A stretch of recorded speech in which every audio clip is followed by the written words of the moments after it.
Item hashtag SCP-213. Object Class Euclid. Special Containment Procedures. SCP-213 is contained in a high-security humanoid containment cell within Site-77. The chamber is to be surrounded by a 10-meter wide zone filled with gaseous materials corrosive to human skin.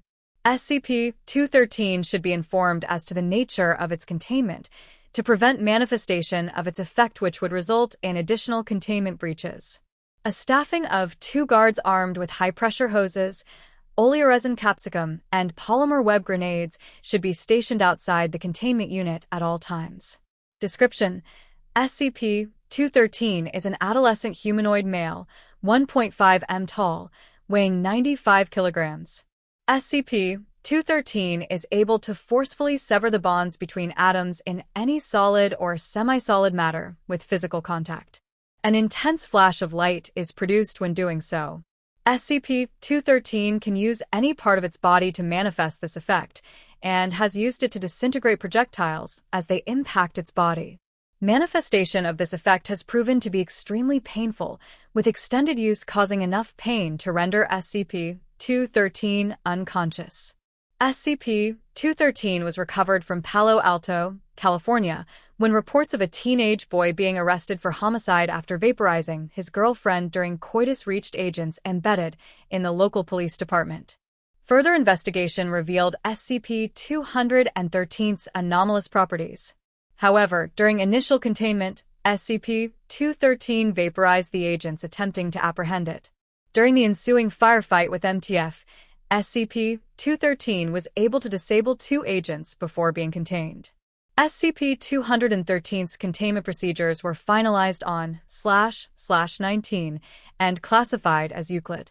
Addendum 213-07. SCP-213 has made its 7th escape attempt. After asking for another interview with Dr. SCP-213 waited for security personnel to allow her to enter the containment chamber. As the majority of the containment procedures were disengaged, SCP-213 was able to apply its effect to the remaining security measures and breach containment. SCP-213 killed Dr. as well as 2 agents during the initial stage of its breach.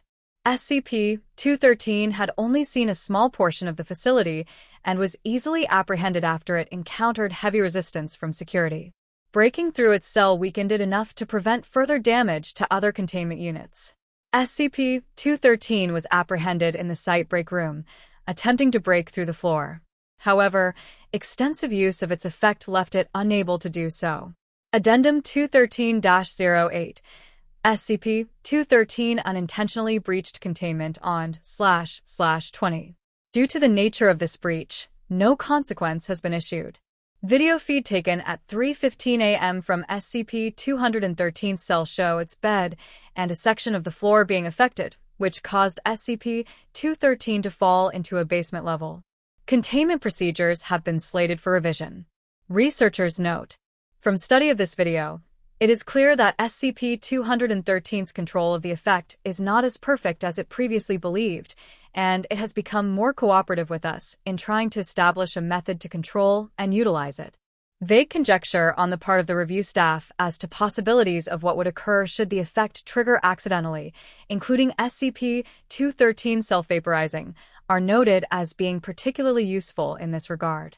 Addendum 213-09-07.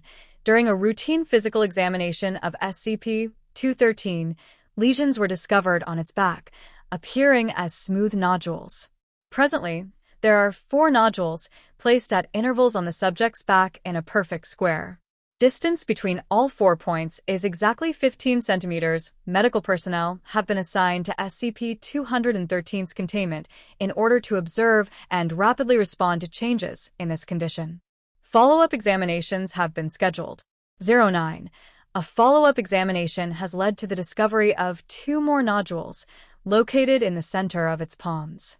SCP-213 reports mild irritation, but no pain or discomfort.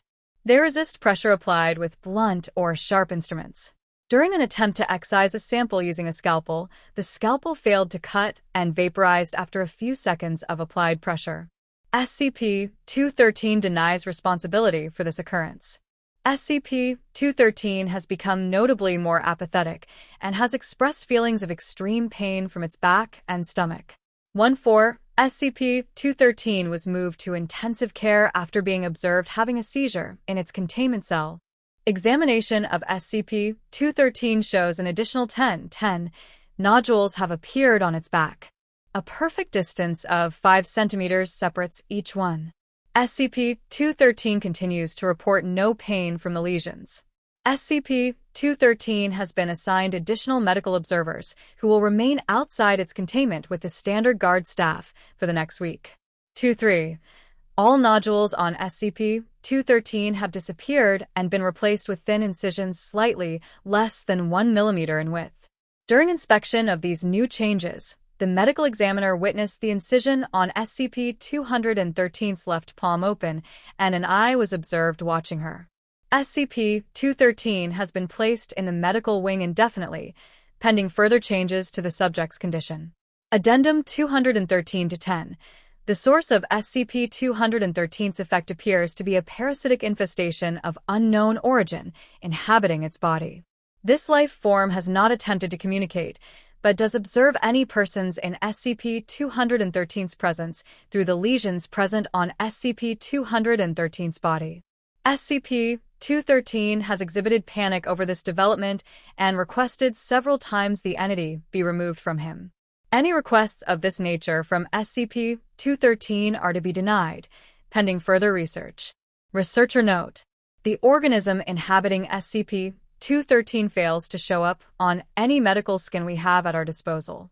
The new hypothesis is that this effect actually serves to provide sustenance and self-defense, with repeated tests to determine the nature of the anomaly has led to increased growth. SCP-213 has been placed in a chemically induced coma until further research can be conducted regarding the nature of this parasite. Daydreams. That's all there is anymore. That's all I can have. I'm an all-powerful demigod, locked in the chamber of a little boy. Do you know where the power goes? It flows out our fingers and out soggy clothes into broken men. They seek forgiveness, so here I go. Our mother was there, and the fridge flew out of the way.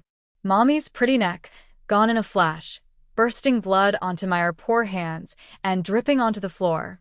We're all broken now. The monsters, the jailers, they hold me now, and they won't let me go. They need me whole. They make me fight Grammy, but she knows we've already won. This doesn't make any sense. What am I talking about? None of that shit actually happened. I need to get a hold of myself before I start spouting some more goddamn nonsense. Deep breaths. How many fingers do I have? 10? 10 seems like a good number. 1, 2, 10. Okay, back. My name is Andrew, and there's something really wrong with me. I don't know what it is or how it even started happening. All I can say is that when I was 17, I started to be able to destroy things, just make them disappear when I touched them. There's no way to control it because as soon as I try, something else gets atomized and somebody else dies. God, if this not a jail but a prison, if they hadn't gotten to me, I don't know how many more people would have died. How many are dead in here, right now? They say I've killed 30 people, but that's probably an exaggeration. Something to get into my head. I know I killed Mom, but that was an accident. I didn't know what I was doing. But actually, that's not how it happened at all. My name is Damien, and I'm pretty amazing. Actually, amazing is an understatement.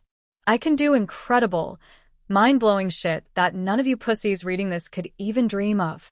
Look, dude, when you can fucking blow shit out of the sky with a touch, you turn some heads. Sure, before I came to this joint, I had a lot of fun with mayhem, but it's cool in here.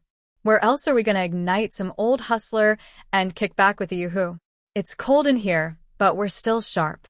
The instrument sharpens the blade on every whetstone it uncovers, breaking new ground by breaking the bonds in front of him. Every shape it grasps, sees, tastes, and touches in 1 million new ways. Godspeed. No, you're remembering it wrong.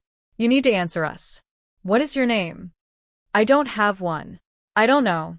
Where did you come from? California. Let me get some headspace, okay? This is too much. This is too gone. Just try to stay with us, okay? Who are you? I said I don't know. Fuck. Can you give me just one goddamn minute? Please calm down. You're safe here. No, but it's out there. It's coming out, coming up, and ripping people to pieces. You're safe now, it's over. No. It never ends. No matter how many times I fucking want to go back to square one, to crawl into a little hole inside myself and let this thing take over, it never happens. Something always pulls back from the edge. Memories fail me, and like so many other days, the sun is rising in the west, and the clock counts down from 0. They keep making me change. Every time death is coming close, I'm changed to suit the world better. My mind breaks and molds to fit their new sculpt, the piece de resistance of their new exhibition. Memories and histories rewritten, until nothing remains of where they started but a name. And I don't know what my name is.